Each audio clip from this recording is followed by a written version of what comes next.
And it is Thursday Night Tide here on the YouTube home for BamaOnLine.com. Travis Reier alongside fellow staffer Clint Lamb. And Clint, here we go, ready or not, on the heels of Nick Saban's final media appearance. I guess you could call it a media appearance.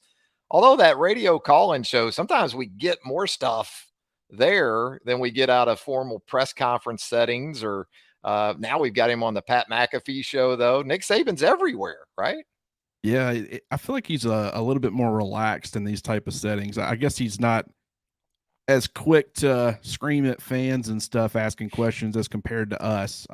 When's the last time, Travis, that it's been what, September 21st and Alabama's looking at, kind of their backs against the wall? I mean, Yeah, it's a different feel this year for sure. yeah, it is. It almost it has the feel, I guess, of the 8-year anniversary of the last time it was really in this situation. Ole Miss was the team that put Alabama in that sort of position, and as we know, after that loss to Ole Miss, similar to the Texas loss for Alabama, you had a game against a non-conference team, a group of five opponent in 2015 in ULM to kind of get the boat steadied a little bit, and then it was on to Georgia in that road game. And that team in 2015 was hearing a lot of the same noise and naysayers and doubters, and then go into Athens and take care of business. I didn't really see that coming in 2015. I don't really see Alabama doing that to Ole Miss coming up on Saturday. I don't know about you. No, I don't. Alabama's still got to prove some things to me. I've kind of made all these assumptions. They've been in some big games the last couple of years, and I mean, we've talked about it before. You assume certain principles that you've always been able to apply, and there's been too many occasions where they've fallen short and made me look bad when I've predicted, hey, I think they're going to hammer this team or whatever. And what you do is when you predict that and then you're wrong, then everybody wants to blame you for the rat poison. So Right. what I'm going to do is I'm going to play the opposite here, and I'm going to say that it's going to be a close game, and they're going to have to show me some things before I start throwing out any unwarranted rat poison. Yeah, I think talk season's over. It's walk season for this team, and I got to think they've heard all of this, so that could be a good thing. By the way, we do appreciate the online viewers checking in. We're linked up, obviously, with YouTube. We've got a link on the roundtable there at BamaOnline.com. So hopefully you're checking us out there. There's Tex Tider. I see him. Howdy, boys, he says here in the comments. Jonathan McMillan also checking in as well.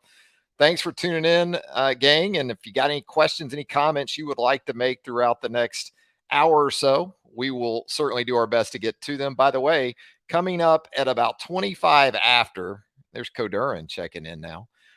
Jimmy Stein's going to join us. We're going to go 3 for 3 live for about 10 minutes with the three of us. And then it'll be Jimmy and myself over the remaining 25 minutes of tonight's program. So a lot to get into. Obviously, Ole Miss is going to be the central focus of what we talk about, but maybe we'll get into some other SEC action as well. You got Thursday night football right now. I've actually got the high school game on. I've got the Miami area schools because Central is in Chaminade down in South Florida, two of the Titans down there. It's always a good matchup. I know there is the Giants and the 49ers out in Santa Clara. I have a hard time watching games in Santa Clara anymore, Clint, after that Alabama Clemson game out there to cap the 2018 season. Not even so much because of how that game played out, but because it was such a dreadful host site for a college football playoff national championship game. I feel safe in saying that the game will never be there again. Um, just it wasn't a great experience. Well, the wine tour was great. The wife and I did a wine tour that was a lot of fun. I'm reaching for things, but the weather wasn't great. And obviously, for Alabama fans, the game didn't go as a lot of folks would have hoped. But, when we talk about this matchup on Saturday at Bryant Denny Stadium, Clint, it starts with the Alabama offense. I think for most folks, really both these offenses, I think Ole Miss, from a psyche perspective, even with some injuries that the Rebels are dealing with right now, it's a 180 from where Alabama's at. And as typically the case, it starts behind center because Ole Miss feels very good about Jackson Dart, as it should. This is a guy averaging 12 and a half yards per pass attempt right now. He's rushed for over 200 yards in 3 games, coming off a monster performance against Georgia Tech last week. And then you look over at Alabama, and I know Nick is continuing to try to explain this quarterback situation that unfolded down in Tampa. We've heard him talk to Chris Lowe of ESPN that this was sort of the plan all along. Well, if it was, maybe Jalen Milroe wasn't tuned in because it doesn't sound like Jalen responded all that well to it. But regardless, this is where we're at. Jalen Milroe back behind center. What is your confidence level in this offense going into Saturday's game? Well, one thing that I do think that fans can feel confident in, there's no way that Nick Saban and Alabama have fully committed to Jalen Milroe, and they are not planning to build the offense around him. I mean, so what you saw against MTSU, what you saw against Texas, there will still be some of those elements, max protection, deep shots. I mean, that's something that Jalen Milroe does extremely well. But you got to have some design quarterback runs. You got to have, utilize the RPOs more, the, screens, play action, quick passing game. Get him on the move, get him doing what he does, what he's comfortable doing, and put strain on Ole Miss's defense by utilizing his legs. And just by doing that, and you get Tyler Booker back this week. I understand that he played in the first 2 games, and the offensive line performance was not great in either one of those 2 games either. But as far as people saying, well, USF's defensive front kind of destroyed Alabama's offensive line too. Well, you still got a developing left tackle that you're trying to get on the right track. You're missing your best offensive lineman. I know a lot of people would make the argument for J.C. Latham. I've said that I thought that it was going to be Tyler Booker, and I stand by that. And so you had him playing next to Proctor, and with him being out, you got another guy getting his first career start in Terrence Ferguson, an experienced guy as far as years in the system, but he didn't have much playing time experience. And so, it was a combination for an ugly Saturday. Obviously, the weather didn't help. There were a lot of factors, but I think as far as Jalen Milroe is concerned, you have to feel confident that just utilizing or implementing a game plan that better fits him should make the offense function a lot better. How much better are you going to avoid the mistakes that you saw from him in the first couple of games where maybe he's missing some things pre-snap and doesn't have Alabama in the right play, or maybe turns the football over like he shouldn't? I mean, you might see some of that still. In fact, I would probably expect it. This is an ongoing process as far as growth and development, but I think just putting him more in his own element and making him more comfortable will also make him more confident. Yeah, that's where it's got to start, really. And give Jalen credit, as we talked about, with this thing coming back around to him.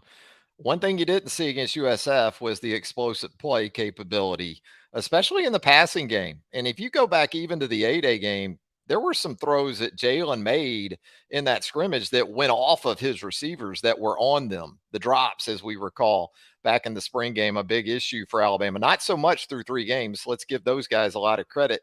They've been consistent in their catch performance. So, yeah, I agree. I think, and we've talked about this really since the start of the season, the biggest surprise to me is that I don't think we've seen as much of Tommy Rees's Notre Dame offense as I fully expected to see.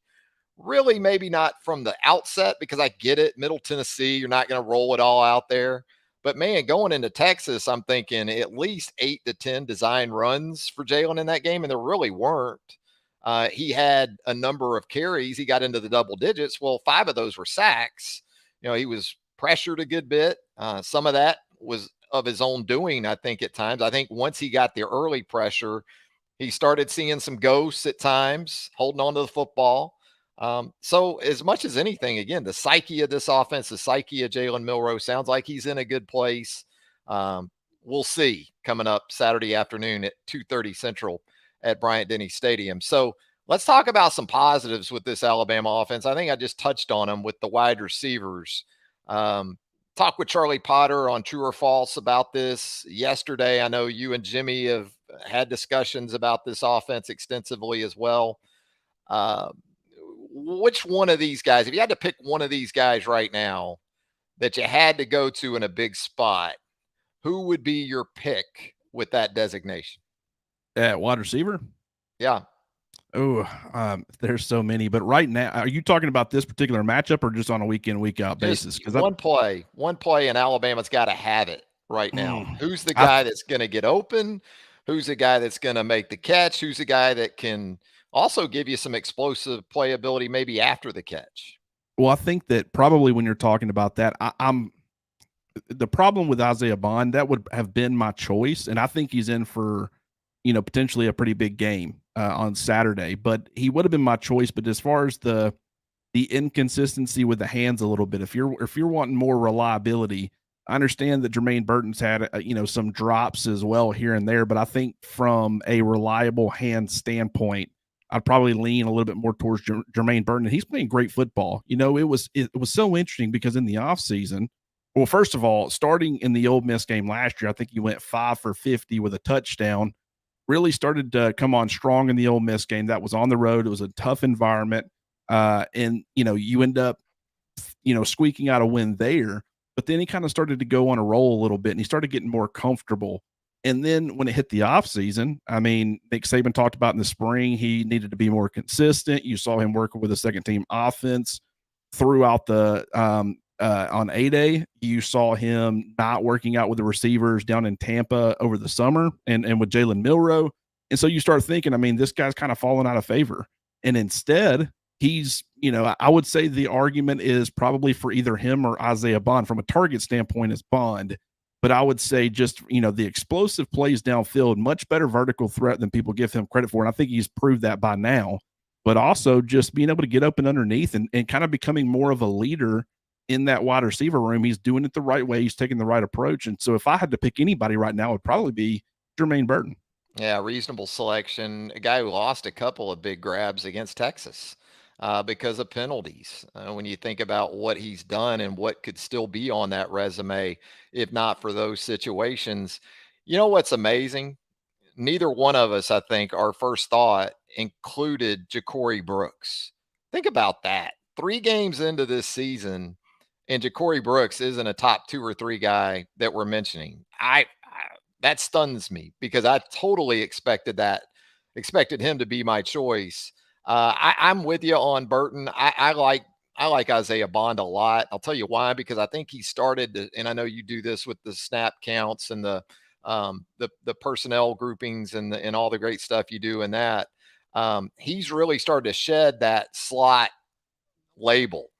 As you know, this is a guy now that they're comfortable, similar to the transformation, or not really a transformation because Jalen Waddle was always capable, but the development of Jalen Waddle went from more of slot to really playing him just about anywhere. And it feels like Isaiah Bond is on that same track.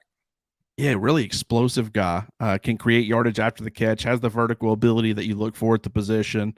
Like I said, it sometimes has inconsistent hands. It hadn't really shown up to this point in the season, though, which is good. I mean, I'm not, there's been some off target throws. He hadn't brought in every target that he's been given, but he's an explosive playmaker. And, you were absolutely right. He's gone from kind of being, more of a slot option to where you can play him inside and out and move him around. And that's great if you're wanting to try to figure out ways to, give him some mismatch opportunities where he can, design some touches for him and allow him to make plays, whether it be, I would love for them to do more as far as the short to intermediate stuff and putting the football in his hands and allowing him to create yardage after the catch. But he's got that vertical ability. So, he kind of fits in there with Jalen Milroe and his vertical passing ability. And, he's more of a complete receiver than a lot of people realize. And so I think, when you talk about him, you talk about Burton, 2 pretty balanced guys. And it's just a matter of, and there are a bunch of other guys. It was so wild because all throughout the offseason, I felt like I just went through waves. It actually started, it's funny because right after the season, I thought Burton would finish strong. He was a guy that I was, saying, hey, if Alabama can get him back, I think he's in to be a big part of the offense. And then Isaiah Bond was my big breakout candidate. And then, you start talking about Malik Benson and Kendrick Law, Kobe Prentice. There was just so many different. Ja'Cory Brooks was a guy we heard some positive things about throughout the spring. And so I just feel like I went through waves as far as this is going to be the top couple of guys, or okay, this is going to be the top couple of guys. And what I will say is that Burton was not on that radar, and Isaiah Bond, while I thought that he had some of the him and Malik Benson, in my opinion, had the highest upside of any of the receivers on the roster. I wasn't sure exactly where he'd fit into the pecking order, but he has certainly taken a big step. And I just hope that Alabama's passing game, the quarterbacks, the offensive line, can all come together enough to really utilize what I think is a very good wide receiver room. Yeah, and Bond being able to take that next step from a positional perspective, that allows you to play him with Kobe Prentice. It used to be a year ago, it was either or pretty much with those two guys. This first year, guys, totally understandable. You're trying to learn a spot. Going in that second year, you find out, can guys learn two, three spots? And if they can, it's not just good for them, it's good for that position as a whole, because then you can do different things with different guys from different personnel groupings. And I think we're starting to see more of that. And you talk about Kendrick Law and coming back from his illness last week. Emmanuel Henderson's a guy that I think had a chance before his injury. It's pretty much sidelined him to this point of this season. By the way, Tex Tider getting on Jimmy Stein. Tex, we told Jimmy 8:25. He's going to be here in about 9 minutes. We promised. Jimmy Stein, this guy, he's an attorney. That's his background. They don't miss out on time. Okay, they don't.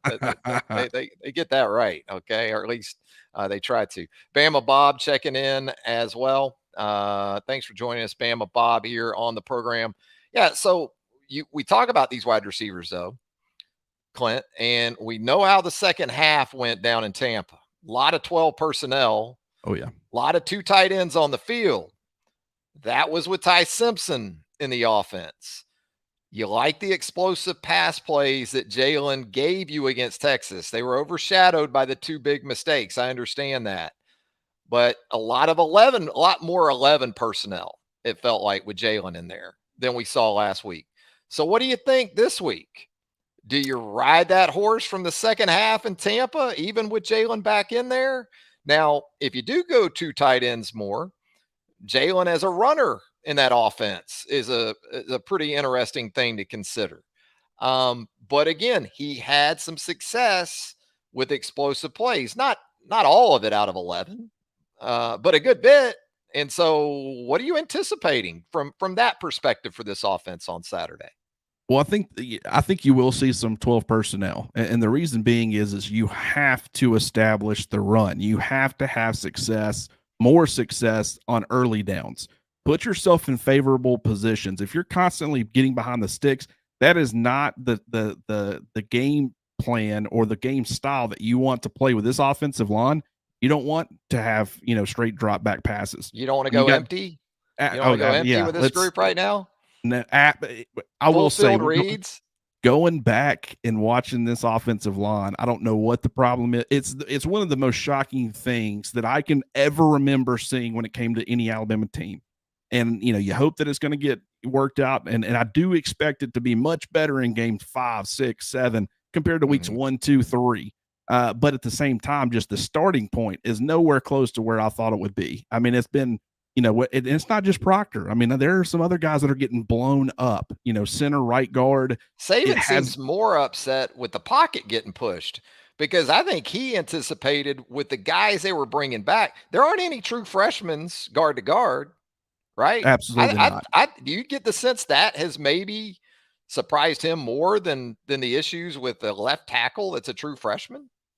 Absolutely. I mean, because that's the one thing you thought that you would be able to. If you can get tackles that can just push guys past the pocket and allow the quarterback to step up and make throws, I mean, and that's what I think Alabama, Nick Saban, Tommy Rees, all of them originally anticipated for this offense, and it's why I think you've seen some of these games be called the way they have. They wanted a quarterback that could stand back there in the pocket and make reads and make throws and stuff. Obviously, the quarterbacks aren't taking the steps that they need to be able to do that effectively, but on top of that, you don't have an offensive line that's giving them the ability or even have a chance. And so that's been a major issue. And Seth McLaughlin, multi-year starter. Darian Dalcourt, understand it's a new position, but multi-year starter. Tyler Booker, supposed to be the best offensive lineman or one of the two best offensive linemen at the very least on your entire roster and potentially in the SEC, in the country. And, quarterbacks don't have anywhere to step. And fans, and some of it is the quarterback. You've got to be able to fill that out and understand that it's not there. But You saw Milroe against Texas step up into some sacks, and it makes the offensive line look bad. But then you look and you say, well, Milroe's stepping into that, but it's just the whole reason that he's stepping up into it is because the pocket's collapsing. So, I mean, it's a big problem right now, Travis, and I will be curious to see how much improvement can actually be made. I do think they're going to do some things to help out Proctor, I would assume. And I think that just calling, more play. I mean, I will say, if you've got a struggling offensive line and you've got a struggling quarterback, screens, RPOs, quick passes, there's a lot of different things that you can do. Design quarterback runs, all these different elements that Alabama should be implementing in their offense to help out these areas. They haven't been doing up to this point. That's concerning in one sense, but at the same time, it's also encouraging because if they can just fix what should be a fairly simple problem, it should help everybody. Thing I wonder about with Jalen sometimes, Clint, is does he get the ball out quick enough in the quick game or off RPOs? We got so used to seeing Bryce Young looked like he was starting double plays from shortstop with his ability to just get the ball to the perimeter and off RPO. And even Mack became a really proficient distributor in that way. Obviously, Tua could do it wizard like.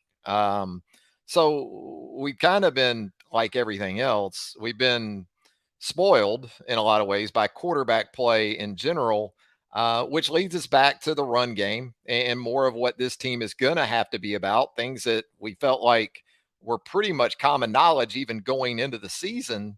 But the running back position, I mean, Roydell was so good down the stretch. And in the fourth quarter, especially at USF, it really looked like for one of the few times this season, he and that offensive line got into a rhythm and they took care of business. Again, we understand it's USF, inferior opponent.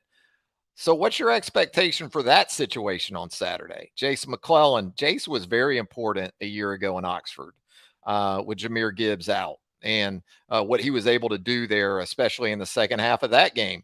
What about from a carry load perspective for Saturday? We've heard Nick say it before. He'll go with a hot hand at running back. If he doesn't have a Derrick Henry, a definitive guy, he'll ride a hot hand. So I'm left to wonder if it's Roydell pretty quickly on Saturday. Well, I've talked about this before, but I'll reiterate it here. I, I don't think necessarily that Roydell or Jace have the big time home run hitting ability. I mean, they're certainly not going to be Jahmyr Gibbs on that front. But I don't necessarily think that's what Nick Saban and this coaching staff is looking for. They want to be if it's 3rd and 1 or 4th and 1, they want a guaranteed first down. That's kind of where this starts. When it's first down, they want to be able to play in favorable conditions. They want to be able to pick up 4 or 5 yards on first down, make it 2nd and 5 or 6, and continue to work things that way. And when you look at this running back group, I'll say a couple things. From a talent standpoint, there might be more talented players in this Alabama backfield or in this Alabama running back room than Jason Roydell, but those guys run hard and they're really good players and they're going to crank out yardage, after contact. And that's something that, can't be overstated. I think all the running backs right now are really struggling in pass protection. That's a completely separate issue. But when it comes to running the football, Alabama can trust the 2 guys sitting at the top of the depth chart to be able to do that if they're given room, any sort of room to run. And even when they aren't, they're still going to be able to crank out some yardage. But I would like to see Jam Miller and Justice Haynes get involved. And I think, Nick Saban talked about, hey, as the season goes on, now that we're getting into SEC play, I think you're going to see a little bit more of them. And, I could certainly see it playing out that way because these guys are too talented and they've been trying to figure out so much else. When you're trying to figure out your offensive line, you're trying to figure out your quarterbacks, there's so much else that's up in the air.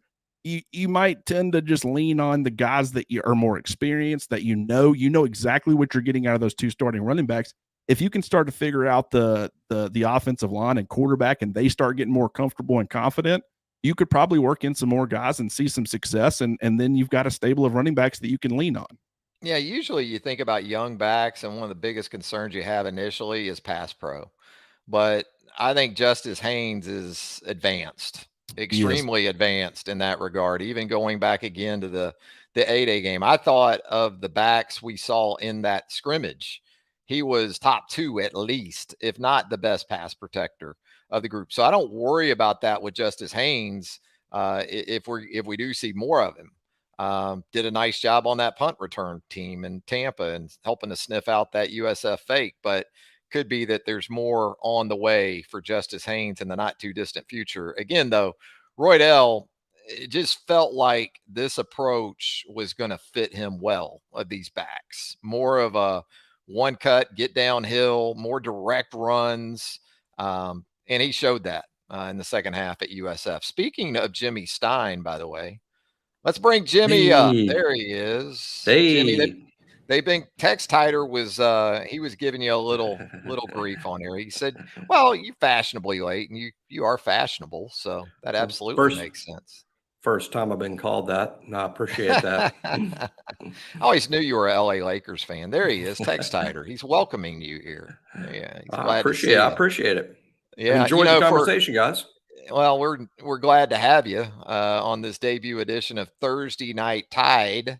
Clint, Jimmy, and I we're a little bit advanced in age, so this is bordering on late night for me and Jimmy. I don't. So I have a fiance that goes to bed around, or I guess around 8 o'clock because she wakes up at like 5.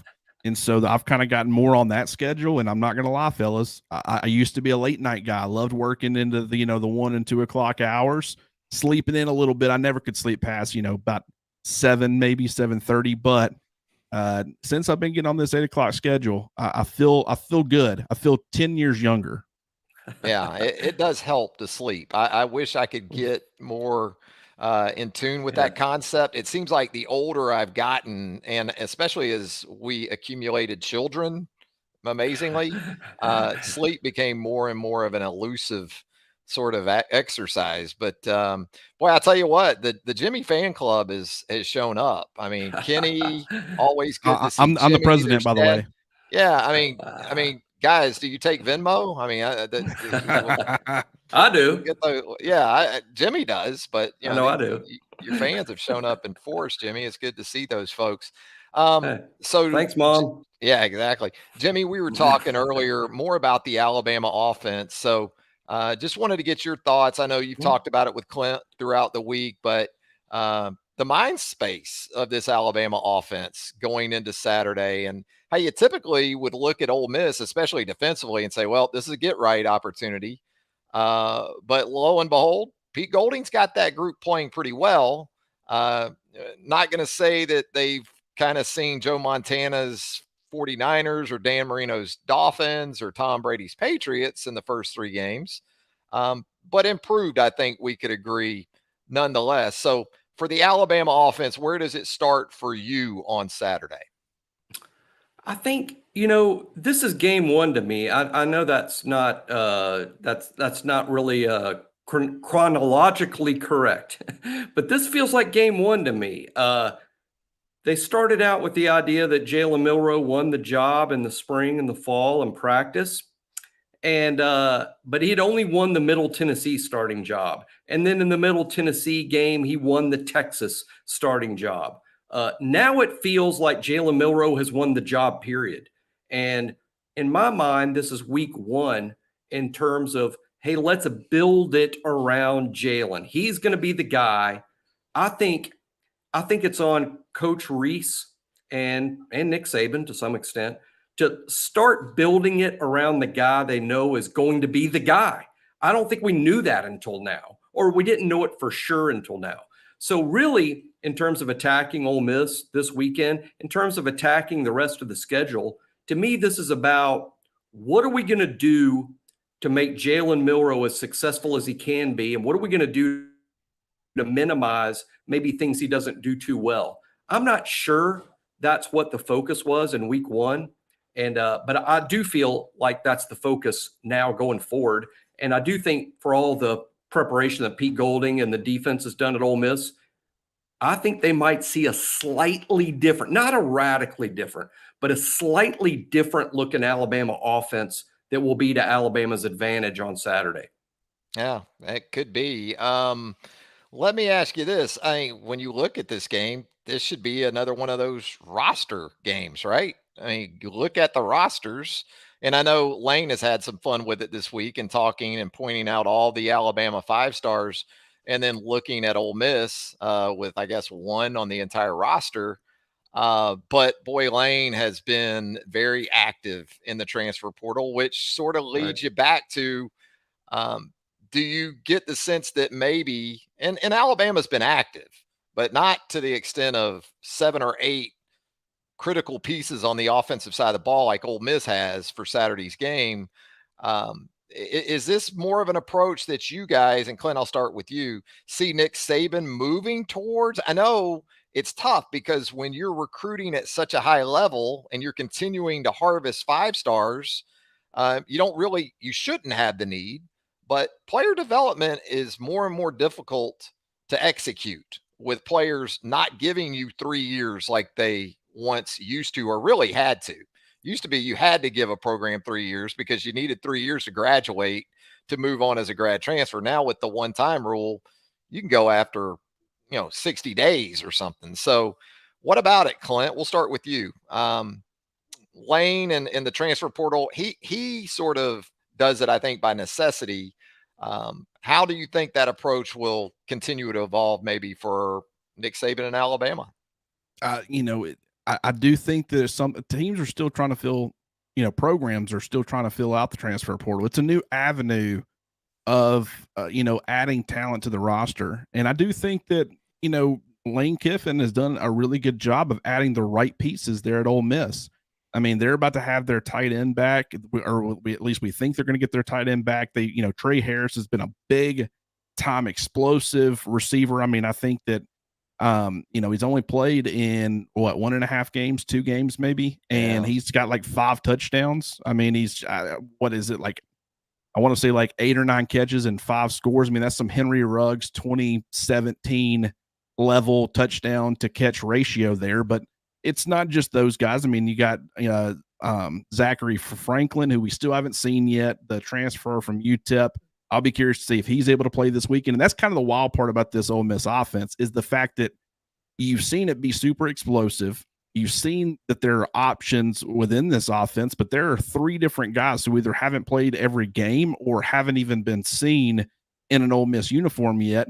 And so, who knows what could be coming to Tuscaloosa this weekend. I mean, I think that this, offensively is where everything starts for Lane Kiffin and Ole Miss. Defensively, they've certainly added some important transfer pieces. I mean, Stephon Wynn, the former Alabama defensive lineman, I don't know if you guys realize this, but I was looking over their depth chart, looked at it last week, and they had a different guy starting at nose. Looked this week, and I saw Stephon Wynn's name sitting at the top for nose tackle. So it looks like that Stephon Wynn's going to be playing against his former team. It is certainly a different way. It can take programs that are trying to get competitive and make them competitive a lot faster. I still think there's a huge emphasis and importance to Nick Saban in Alabama as far as recruiting the high school talent and developing that. I don't think you're ever going to see him take the approach of like a Lane Kiffin or, even a Lincoln Riley at USC with some of his transfer portal additions. But I will say, I mean, you can fill holes with important players. And, Alabama's kind of been able to do that from a depth standpoint, at least this year with, Jalen Keys starting, but you also got Trey Amos, who's been a very valuable member out there on the perimeter. You've seen it certainly in the past with Jamison Williams and Henry To'oTo'o and a lot of other guys. I mean, it certainly is a different avenue of creating talent or adding talent to your roster. All due respect, Jimmy, to Malik Benson, and I'm a JUCO advocate. Trust me. I had a daughter who was able to navigate the junior college ranks to get to where she wanted to go in athletics. But I don't know how you even recruit JUCOs now with the transfer portal being what it is. Malik Benson is a fabulous talent. Malik Benson may prove to be a 1,000-yard receiver before his time at Alabama is done. But when you see guys like Trey Harris coming from places like Louisiana Tech and then blowing it up immediately at Ole Miss, it makes you wonder how tough it's going to be for the Malik Bensons. It's already tough, but even more tough for those guys, great players at the junior college level, to be able to push their way not just into Division I football, but to places like Alabama.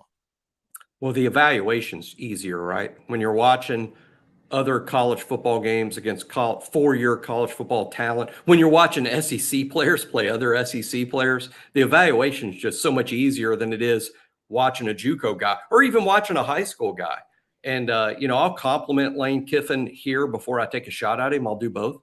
But the compliment to Lane is I think he's navigated the portal extremely well, maybe as well as anyone. Just look at quarterback, the most important position on the field. Jackson Dart, he played as a true freshman at Southern Cal.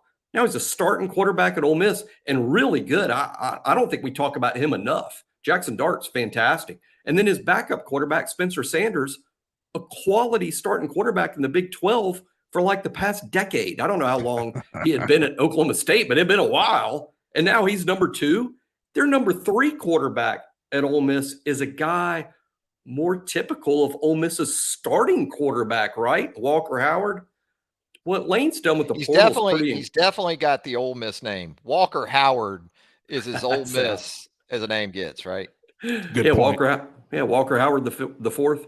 Yeah. But other than that, now let me take my shot at Lane. I'm not sure. Lane can go to the portal and get Michael Trigg, the tight end, the 5-star, Sama Southern Cal. But I don't think Lane Kiffin can go to high schools, and he's not going to put the work in that it takes to beat Alabama, that it takes to beat LSU, Tennessee, Georgia. I don't know that he's going to beat those programs and living rooms for high school kids or put in the work it takes to do that, frankly. But in the portal, he does, and he can, and he's built a roster that although he was, poor mouthing in that speech you were talking about, Travis. I mean, let's be honest. Alabama's favored to win the game. Alabama's got more good players than Ole Miss does on their 85-man roster. But, he's got a really good quarterback. He says, hey, we got one guy Alabama wanted. Well, we wanted his defensive tackle. He literally played for Alabama. That's another guy. Michael Trigg was a 5-star tight end. All these wide receivers he's gotten out of the portal. Yeah, they look pretty good at Alabama in the rotation, like Trey Harris.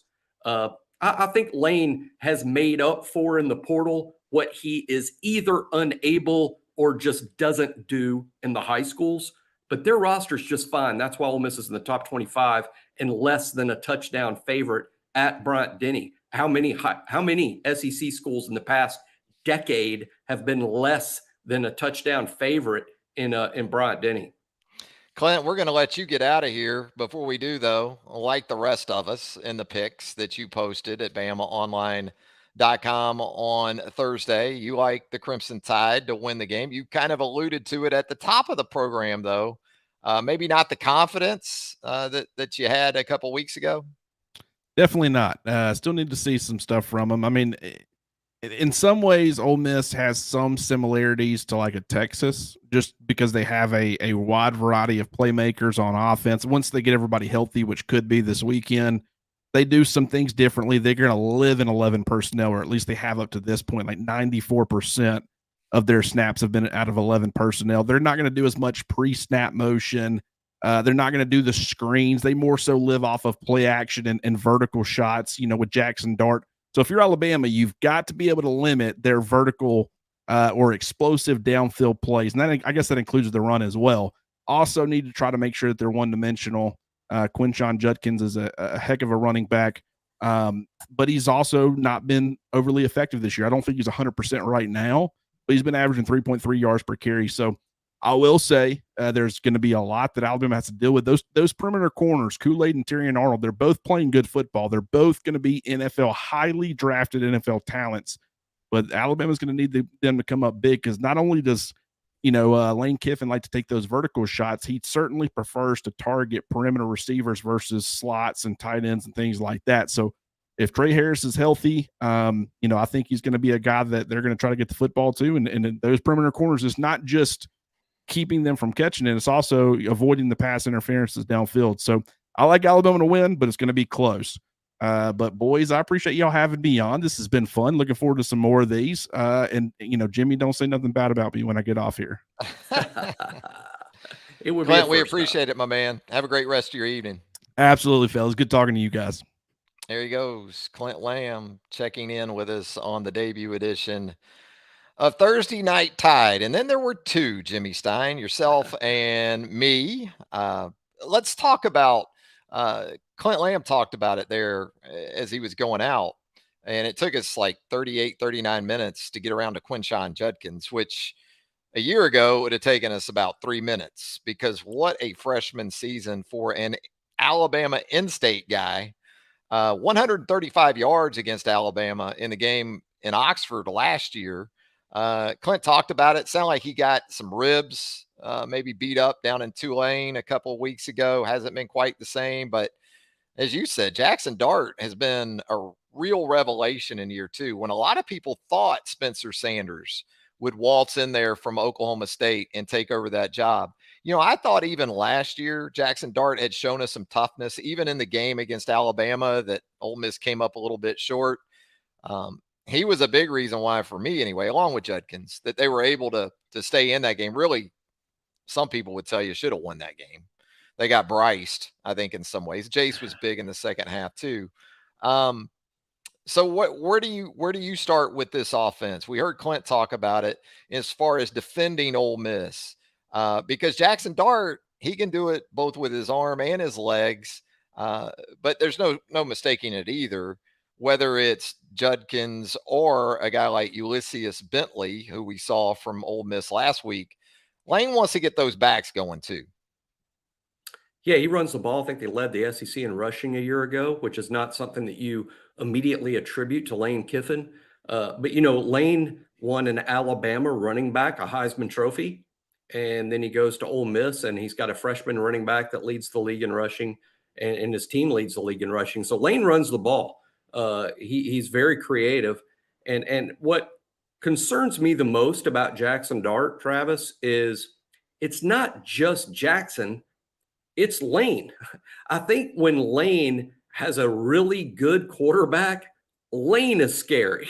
And of course, that makes Dart scary because he's the one that's going to be on the field. I think they're as good a combination of quarterback OC guy. And I know Charlie Weiss sort of supposedly runs the Ole Miss offense, but to me, it's Lane and Jackson Dart.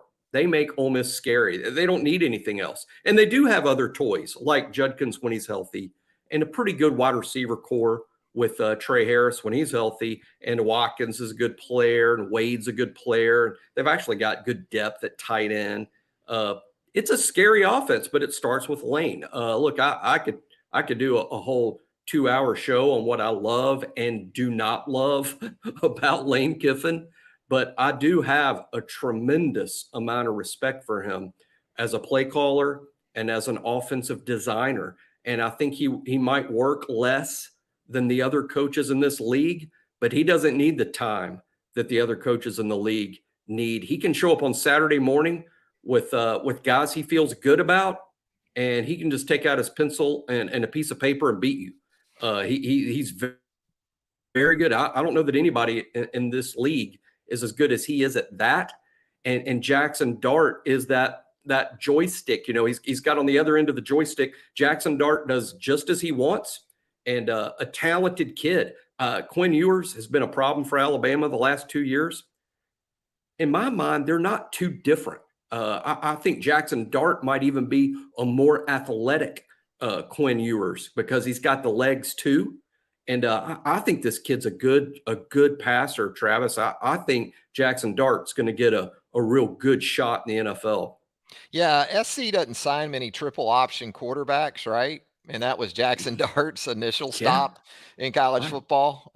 And you think about the quarterbacks that went through that program and moved on, whether it was Keaton Slovis or JT Daniels or Jackson all right Dart. In a row. That all was right amazing, that run that went through LA. But I agree. And you think about Jaden Daniels down the road, I think it's going to be a similar kind of challenge. Now, Daniels more dynamic with his legs, but Dart is a very willing and capable runner that Lane will use in that way from time to time. So we talked about this before the Texas game, the Sark script. Well, Alabama got through that in pretty good shape, actually. But unfortunately for Alabama, Sark had more than just an opening script. He basically had the Godfather 1, 2, and probably thankfully for Texas, not 3. So that's something you got to concern yourself with Lane. And more specifically, can Lane stay out of his own way? I think Sark showed you tremendous composure and poise and how he managed that offense, stayed patient. Yeah, they had a few things special for Alabama, the double pass that they got a pass interference call off of. But as we know, Lane left to his own devices sometimes can also be Lane's worst enemy. Yeah, Lane wants it so bad. And I'm not talking about in general, I'm talking about beating Alabama. I mean, Lane wants this so badly that you can see him getting in his own way, maybe outthinking himself. Very bright guy, like I said, an offensive genius. And I'm not the type that would use that term very often, but I think he may be. I mean, in terms of how he can see things before they happen, in terms of how he doesn't need to put in his game plan starting on Sunday and work on it all the way up until Friday night at 2 a.m. I think he starts thinking about it Saturday morning when the cartoons are over, and then he starts thinking about it, and then in 30 minutes he's outsmarted the other sideline. That's how he is, and I give him a ton of credit for that. But one thing I've noticed this week about Alabama fans and Lane, sort of acting like this is the first time that Alabama has faced a Lane Kiffin offense. The last 2 years, he hasn't scored a lot of points against Alabama the last 2 years. And that was when Pete Golding, his defensive coordinator, was the Alabama defensive coordinator, who was always under fire from the fans. And Lane scored what, like 24 and 21 against a Pete Golding-led Alabama defense. Look, I think in the end, and we'll talk about at the end, what our predictions are. But, I have a hard time believing that Ole Miss is going to score more points against an Alabama defense this year than he did the last 2 years, because I think the Alabama defense has improved. And I think they did it very quietly in Tampa with all the outcry about what happened on offense and quarterback. I think almost in the shadows, the Alabama defense sort of turned a corner. They pitched a shutout in Tampa that no one noticed, despite South Florida having more possessions they should have had, more time of possession they should have had. Alabama's defense still pitched a shutout down there. Lane hasn't exactly lit up the Alabama defense the last 2 years. So I actually feel pretty good about facing them, but I do give Lane a ton of credit. He's so good on that side of the ball. Yeah, he is. And, we talked about the game 2 years ago. The Alabama offense obviously helped a lot, holding on the football 38, 39 minutes, rushing for over 200 yards. Alabama in 6 of the last 8 meetings with Ole Miss has rushed for more than 200. Didn't do it last year. Barely went over 100 in that win in Oxford. So I think some of this does go back to the Alabama offense as well. Speaking of which, Jonathan Hurst here on the program. Like he says 12 and 13 personnel and tell Ole Miss to stop it. Time for the O-line show and tell. I think Jonathan's ready to see if this offensive line can live up to the preseason expectations, and you combine that with the running back situation. Talked about this with Clint a little bit too earlier in the show. Kind of my default for this game is that, we're going to see more 12 personnel because Alabama rode that pretty well in the second half and with Roydell last week. But when we've seen Jalen in there, the explosive plays in the passing game, there's been a good bit of those from 11. So how do you kind of see that playing out? It's a little bit of a game within the game, and certainly could be big in how this thing plays out on Saturday.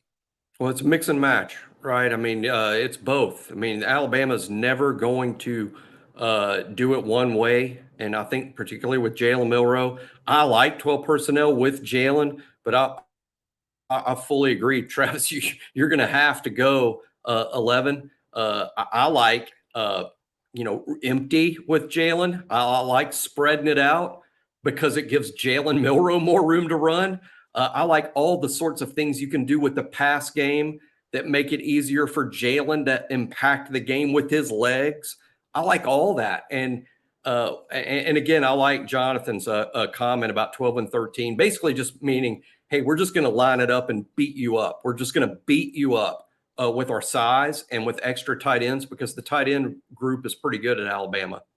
But in the end, this is what I like most about what Tommy Rees is working with this week, Travis. And that's, hey, look, maybe Milroe's not ideal. Maybe this isn't Bryce. This isn't Mac. This isn't Tua. This isn't even Hurts.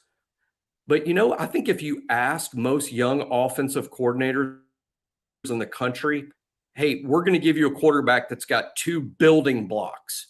Okay. And this is what you're going to build it off. He runs a 4.40 and he's 220 pounds. That's building block number 1. Building block number 2, he throws a nice deep ball. So build it around that.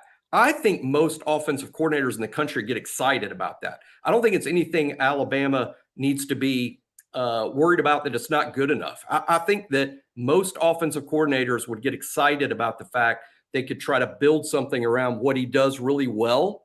And that's what's on Tommy Rees. And as much as the 12 personnel and 13 personnel and, hey, let's just run the darn ball, I get that. And I'm excited about that too. But you know what? I think Milroe's a little more versatile than just the guy that hands it off and runs the ball and runs the QB draw. I think he's got some arm talent that's going to back safeties off the line of scrimmage, at least eventually, and it starts this weekend. Yeah, I think 13 completions of 15 yards or more in 2 starts tells you he's capable of making a lot of throws. And I think that the question has to be asked too, because it has been a rough couple of weeks for Tommy Rees. But how many times have we heard Nick Saban say it's the Alabama offense? So I'm not going to be naive enough to think that Nick Saban doesn't have approval over everything that is going into the plan on a weekly basis. I think we both know that's the case. Even on the headsets, in terms of maybe not specifics of play calls, but do we want to run here? Do we want to throw it here in certain situations? Obviously, 4th downs and things like that are a given, but there's a lot of variables that go into that. But I think it's safe to say also, you're not the offensive or defensive coordinator at Alabama until you lose a game. And so we know that from official standpoint, Tommy Rees and Kevin Steele are in those positions right now. William here on the Thursday Night Tide program, as we check out with him, we talked about the portal earlier, and this is more in relation to the good of the game.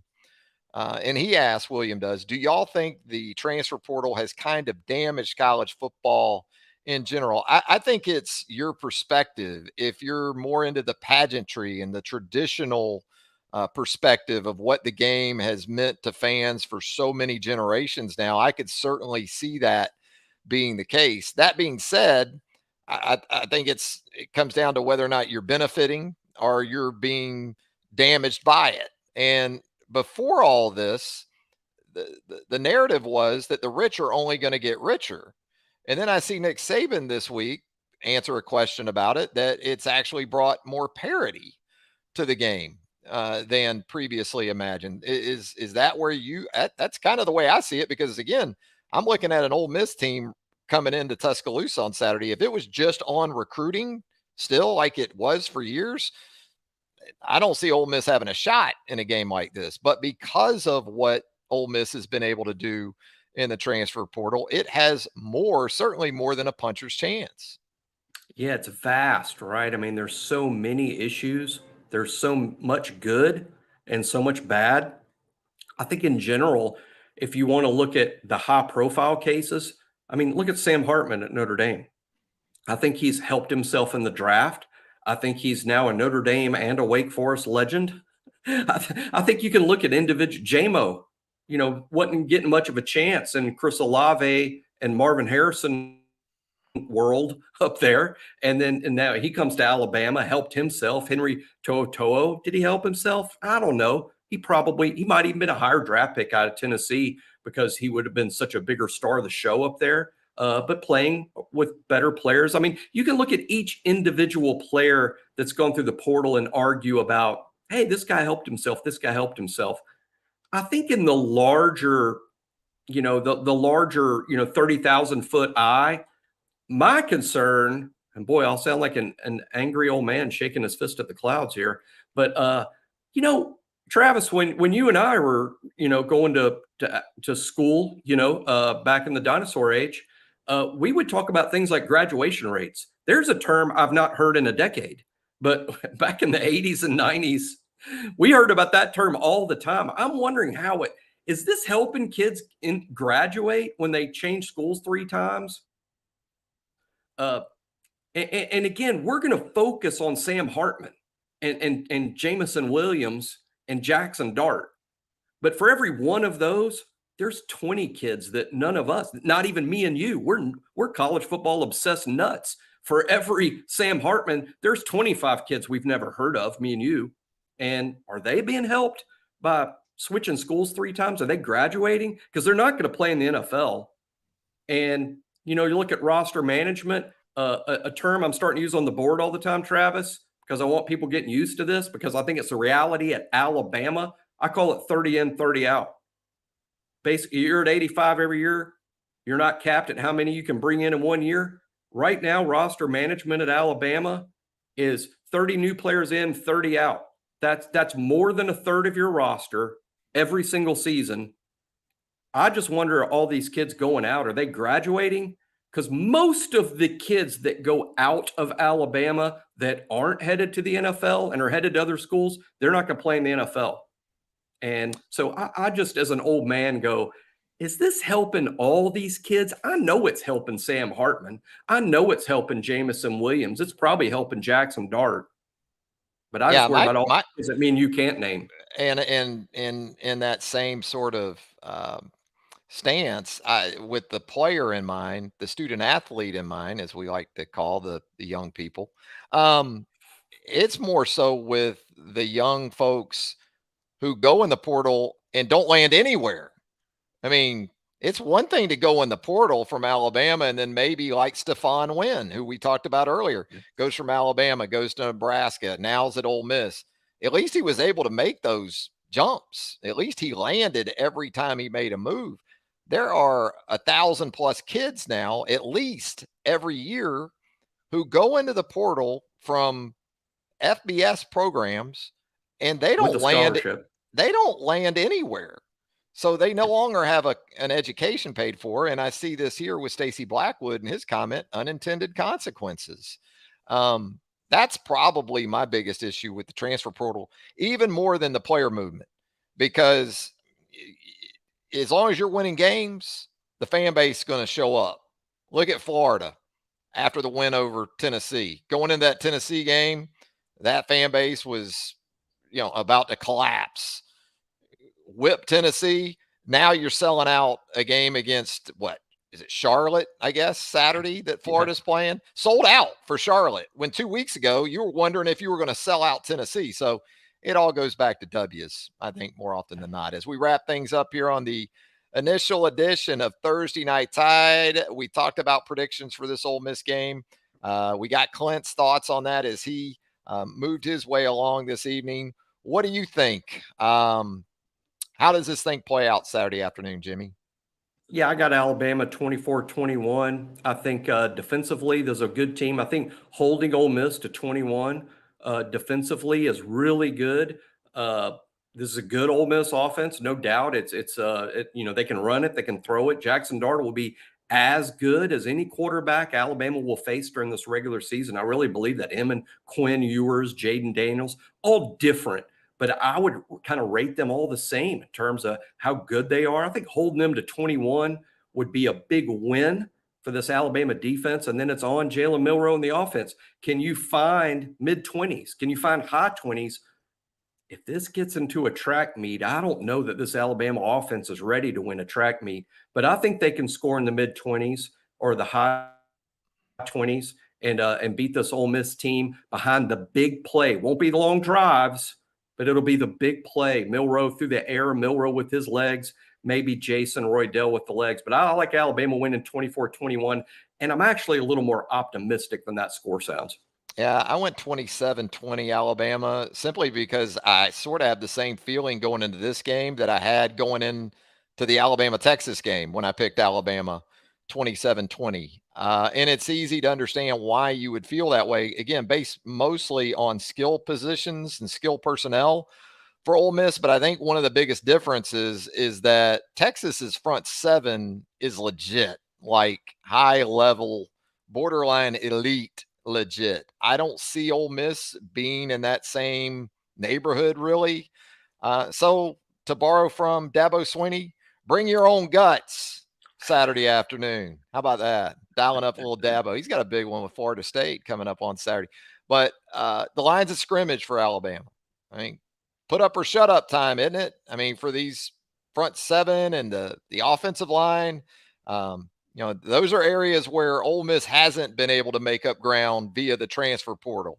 So if you take care of business there, you should be able to take care of the Ole Miss Rebels on Saturday. Hey, Jimmy, can't thank you enough for joining us. Clint as well. A lot of great stuff hanging out with us there at BamaOnLine.com. You're going to want to do that. And check out all the great content. Charlie Potter with some really good stuff this week in relation to Alabama's offensive line struggles. And a big recruiting weekend coming up, too. So between site publisher Tim Watts, Andrew Bone, Joseph Hastings, they're going to take care of you on that front as well. Jimmy, look forward to doing this again soon. Oh, yeah. And now, hey, look at all these SEC games, 7 in a row. Yeah, I know. It's a big slate coming up, no doubt about it. And we look forward to covering it all with you right there at BamaOnline.com. Thanks to everyone who tuned in tonight. We look to make this a regular feature, so spread the word. We're going to continue to do so, and I look forward to you joining us again real soon. For Jimmy Stein, Clint Lamb, Travis Reier, thanking you for joining us right here on Thursday Night Tide. Until next week, so long, everybody.